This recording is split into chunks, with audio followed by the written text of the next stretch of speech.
And in 1946, a Philippine Republic was established, which was replaced by the dictatorship of Ferdinand Marcos, who ruled. Hi guys, welcome back to my channel. Your girl is back with another interesting video I know you are going to love to watch. In today's video, I'm going to be reacting on the history of the Philippines. But before I proceed with this video, if you're watching me for the first time, you love my reaction videos, you want to see more coming from the Philippines, hit that subscribe button right there. Let's become one big family. Don't forget to click the bell icon so you don't get to miss out each time I bring videos like this your doorstep. So without wasting much of your time, guys, you know what it is? Let's dive into this video, watch it together, and then react on it as usual, okay? The Philippines consists of over 7,000 islands, inhabited by over 100 million people. The archipelago has, for thousands of years, been the natural melting pot of Asia. Through the ages, immigrants and adventurers from all over East Asia and as far afield as India and the Middle East have all found their way to the Philippines. Shaped by the geography, the earliest cultures to form in the Philippine archipelago were small bands of independent and skilled seafarers. Between approximately 2,000 and 1,500 years ago, many mountains and hills were transformed into terraced farmland. Many still in use today are fed by ancient, sophisticated irrigation systems, channeling water down from the rainforests above the terraces, and it is said that the steppes, put end to end, would encircle half the globe. The Sahuin culture is one of the best early examples of extensive trade, cultural ties, and possibly immigration into the Philippine archipelago. Objects made from gold and glass, bronze weapons, tools, and mirrors were imported from the mainland.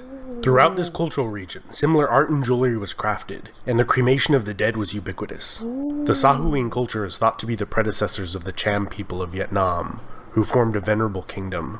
From the period approximately from 300 AD to 1000, large numbers of Malays migrating from, or possibly fleeing, the rapidly expanding Srivijaya Empire began to populate the Philippines. During this period, the aboriginal Melanesian populations of the archipelago moved further inland, to the highlands and jungles where they still exist today, or intermingled with the successive waves of Malay newcomers, who brought two Indian religions, Buddhism and Hinduism, to the archipelago. Society became stratified into groups of 100 families or more, called barangays, each led by a headman, or datu. Several datus were led by a raja, who led several barangays, called a bayan.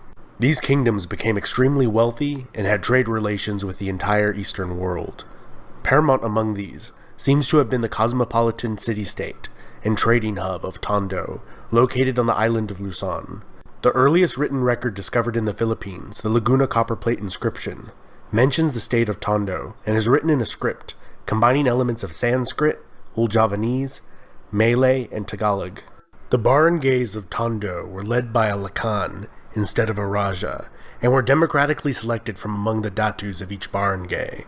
Tondo expanded to control much of the island of Luzon, forming alliances and striking trade bargains to expand their territory just as often as through warfare. Formed from several ethnic groups, the Ifugao in the highlands of Luzon formed the longest-lasting state in the Philippines.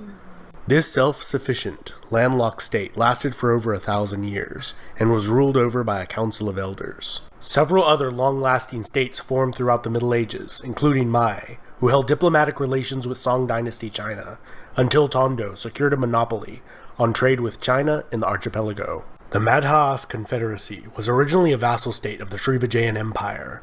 They would wage war on the Chinese Imperial Navy and raided the southern Chinese coast. They also were Tondo's most significant rival in the region, and fought several wars against them. Here, the longest and oldest surviving epic poem from the region was composed, recounting the deeds of an ancient hero.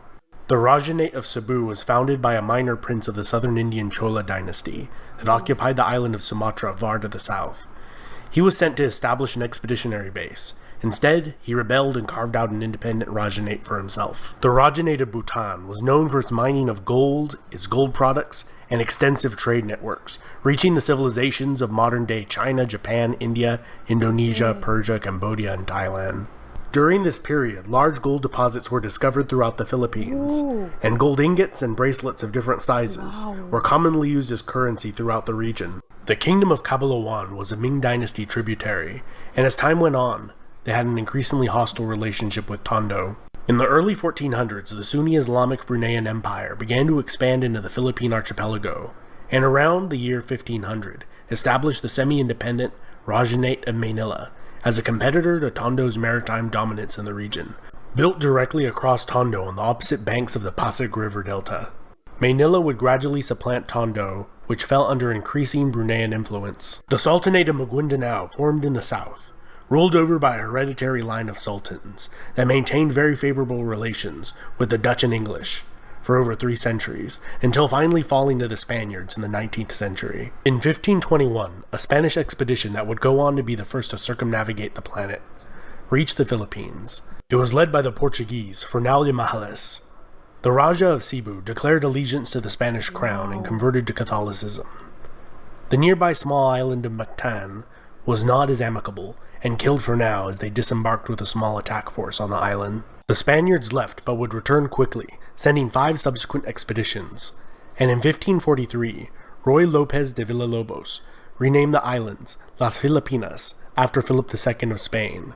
During the conquest of Manila, much of the city was burnt to the ground, and the Spanish settlement of Manila was founded there as the capital of the Spanish East Indies. In 1578, the Sulu Sultanate, a longtime vassal of the declining Empire of Brunei, became fully independent and would become a longtime foe of the Spanish.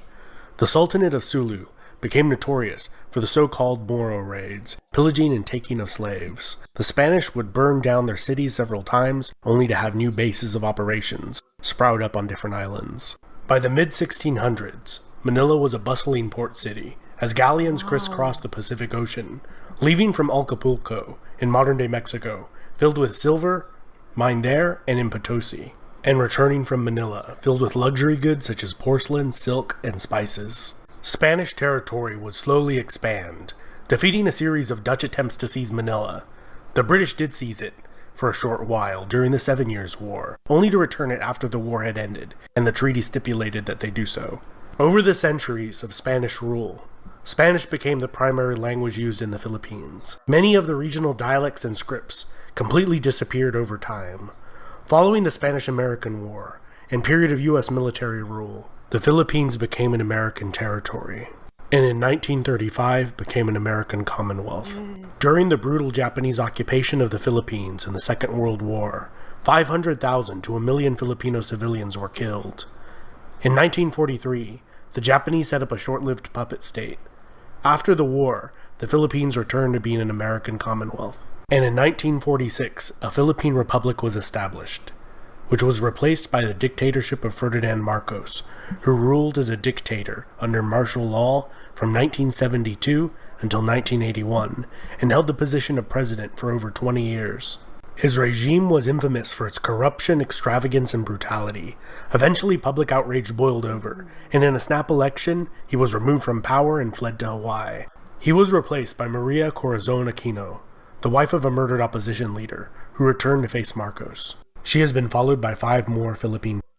This is one of the best interesting history video I have ever reacted on. It's packed with a lot of information about the Philippines, things to know about the Philippines. If you are the type that love history, videos like this are good for you to watch. Guys, I'm going to be stopping here for today. Let me know what you think about this history documentary in the comment section. Let's have a conversation down there, okay? See you all on my next one. Bye.